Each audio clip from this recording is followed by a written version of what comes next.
Bienvenue à tous dans cette nouvelle édition de Décryptage sur Africa 24. Depuis plus de 20 ans, GPC Group évolue dans les secteurs clés de l'exploitation minière, de la construction et de la logistique en Guinée et en Afrique de l'Ouest. Le groupe se positionne activement pour l'avenir et sa mission est de continuer à fournir des prestations de qualité. Pour discuter du rôle sociétal et des perspectives de développement de GPC Group, nous recevons son président, directeur général, M. Kaba Amadou. Bienvenue dans cette édition de Décryptage sur Africa 24. Votre contribution au commerce intégré s'est traduite par une quête constante de l'excellence dans la réalisation de vos projets, marquée par une croissance avec un niveau de sécurité élevé. GPC Group créé en 2009, quel bilan faites-vous de vos activités à date? Quelle place accordez-vous au développement du capital humain au sein de votre entreprise? Merci madame. Le bilan il est élogieux. GPC, une entreprise jeune qui est passée de 10 employés en 2009 à 1000 employés en 2024. Ce bilan, je pourrais dire que c'est un bilan élogieux parce que nous créons de la valeur, nous créons de l'emploi en Guinée et même en dehors de la Guinée. Cet emploi est extrêmement important pour la jeunesse guinéenne parce que nous mettons un accent particulier sur cette jeunesse qui est le futur de nos États. Notre objectif, c'est de développer un contenu local qualifié. Raison pour laquelle, dans nos appels d'offres, nous mettons un accent particulier sur le contenu local et nous accompagnons aussi la formation et le développement de cette jeunesse. C'est notre politique RSE qui nous permet de mettre au centre de notre politique de recrutement cette jeunesse, sa formation et son développement. Quelles sont vos perspectives de développement en Guinée et dans la sous-région? Aujourd'hui, nous sommes sur l'un des projets les plus importants de l'Afrique de l'Ouest, à savoir le projet Simandou, qui se chiffre à 20 milliards de dollars.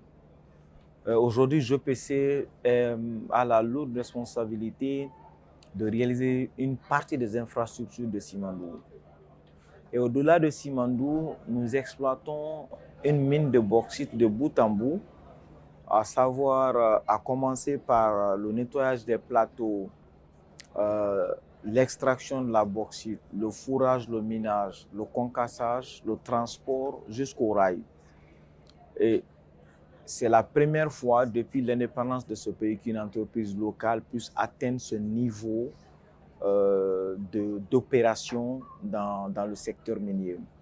Et nous sommes en train de réaliser des voiries, des routes dans la ville de Conakry pour le bonheur des Guinéens.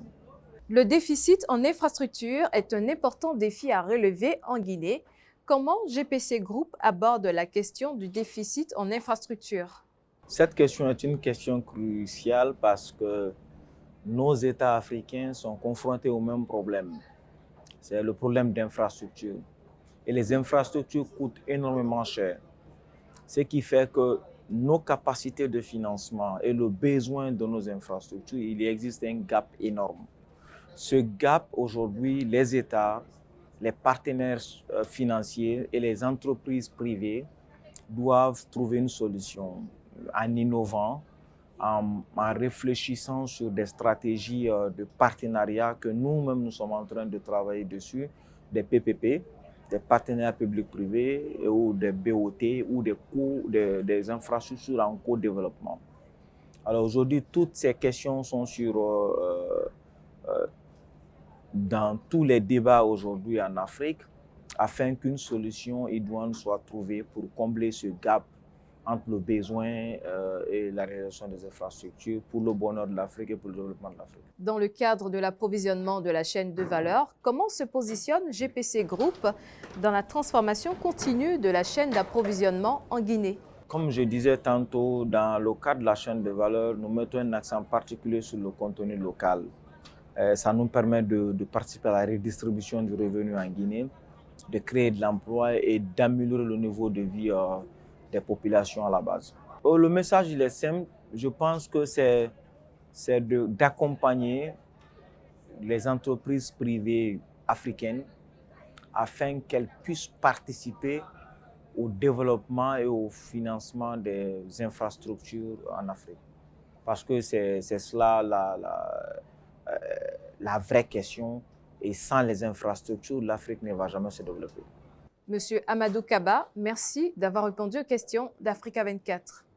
Merci à toutes et à tous d'avoir suivi cette édition de Décryptage.